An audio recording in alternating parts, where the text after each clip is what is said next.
غزہ، جہاں کوئی گولی صرف جسم نہیں بلکہ انسانیت کا سینہ چیرتی ہے، جہاں کھیلتے بچے اپنے قبر میں جا سوئے ہیں، اور ایک ایسی رپورٹ سامنے آئی ہے جس نے دنیا کو ہلا کے رکھ دیا ہے۔ غزہ میں اسرائیلی گولیوں کا نشانہ 95% بچوں کے سر یا سینے تھے۔ جی ہاں، یہ محض حادثہ نہیں، یہ منظم درندگی ہے۔ آج کی ویڈیو میں ہم تفصیل سے بات کریں گے، کیا واقعی بچوں کو جان بوجھ کر نشانہ بنایا جا رہا ہے؟ اس کے پیچھے کیا سوچ ہے، اور کیا عالمی برادری اب بھی خاموش رہے گی؟ آئیے سچ کا سامنا کرتے ہیں۔ برطانوی میڈیا کی ایک تحقیقاتی رپورٹ نے دنیا کے ضمیر کو جھنجھوڑ دیا ہے۔ رپورٹ میں کہا گیا ہے کہ غزہ میں اسرائیلی حملوں میں شہید ہونے والے بچوں کی اکثریت کو سر یا سینے میں گولی ماری گئی۔ یہ کوئی عام رپورٹ نہیں، 160 سے زائد کیسز کی میڈیکل رپورٹس، تصاویر اور عینی شاہدین کی گواہیوں پر مبنی یہ تحقیق اس بات کا ناقابل تردید ثبوت پیش کرتی ہے کہ نشانہ اتفاقیہ نہیں بلکہ ارادے سے کیا گیا تھا۔ رپورٹ کے مطابق 95% بچوں کو ایسی گولیاں لگی جو فوراً جان لیوا ثابت ہوتی ہیں۔ یہ وہ بچے تھے جو نہتے تھے، کوئی ہتھیار نہیں تھا، زیادہ تر کھیل رہے تھے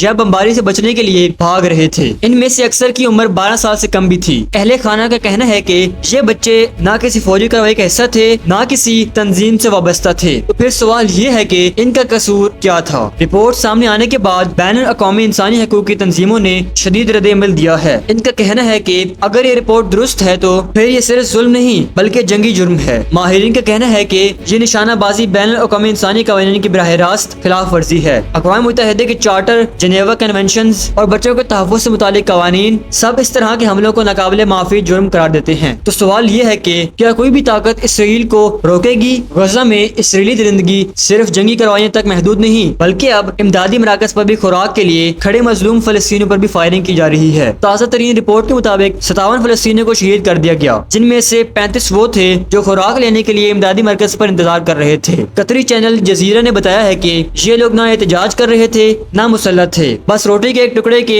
انتظار میں کھڑے تھے، مگر اسرائیلی گولی نے بھوک سے بلکتے انسانوں کو خاموش کر دیا۔ جرمنی نے بھی اس ظلم پر رد عمل دیا ہے۔ جرمن حکومت کے ترجمان نے کہا ہے کہ اگرچہ غزہ میں کچھ امداد پہنچی ہیں مگر یہ اب بھی انتہائی ناکافی ہیں۔ انہوں نے اسرائیل کو امدادی رکاوٹوں کا براہ راست ذمہ دار قرار دیا ہے اور کہا ہے کہ امن تبھی ممکن ہے جب مکمل امداد کی رسائی دی جائے۔ دوسری طرف اقوام متحدہ کے سابق انسانی امور کے سربراہ مارٹن گریفٹس نے بھی خبردار کیا ہے کہ فضائی امداد ایک خطرناک اور محبوط آپشن ہے۔ یہ خوراک یا امن نہیں بلکہ افراتفری، لوٹ مار اور جان لیوا حادثات پیدا کر رہی ہے۔ ان کا کہنا تھا کہ اگر طیارے کی گنجائش صرف 40 ٹن ہے جو کہ عام ٹرک سے بھی کم ہے، تو سوال یہ ہے کیا ہم صرف طیارے گراتے رہیں گے یا واقعی انسانوں کو بچائیں گے؟ اب تک کی رپورٹ کے مطابق 60,332 فلسطینی شہید ہو چکے ہیں، 1,47,000 زخمی ہیں اور ان میں بڑی تعداد بچوں، خواتین اور بزرگوں کی ہے۔ یہ صرف ایک جنگ نہیں، یہ ایک مکمل انسانی المیہ ہے۔ غزہ کا ہر گھر اب یا تو ماتم میں ہے یا کھنڈر بن چکا ہے، کوئی اسکول محفوظ نہیں، نہ ہاسپٹل،